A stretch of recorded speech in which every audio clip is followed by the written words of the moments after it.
Hey guys, Michael Furlonger here. This hopefully will be one of the last of the Spirit of the Prophet, because we got a lot more to get into in this Revive Us Again, O Lord series I want to get into.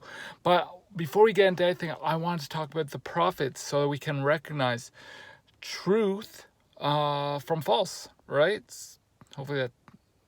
Anyway, so truth from false. So I'm in Acts chapter 16, starting in verse 16. So Paul and Silas are in Philippi, I believe, and they're preaching there.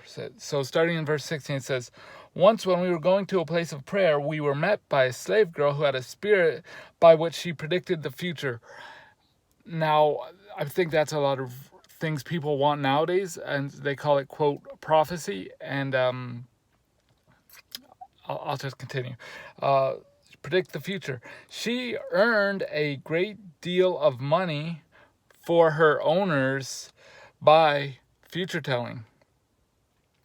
This girl followed Paul and the rest of us, shouting, "These men are servants of the Most High God who are telling you the way to be saved." That sounds like a good message. How can this be a false prophet? Why are you using this as a false prophet, Michael? Let's continue. She kept this up for many days. Finally, Paul became so troubled that he turned around and said to the spirit, "In the name of Jesus Christ, I command you to come out of her." At that moment, the spirit left her. Right? So, again, this seems like a good message. This seems like the message that a prophet should be preaching, right? But we have to remember that she's a slave girl, and it is about the money that these owners are using her. So the last verse to look at is, "When the owners of the slave girl realized that their hope of money making was gone, they seized Paul and Silas and dragged them into the marketplace to face the authorities." They realized that their hope of making money was gone.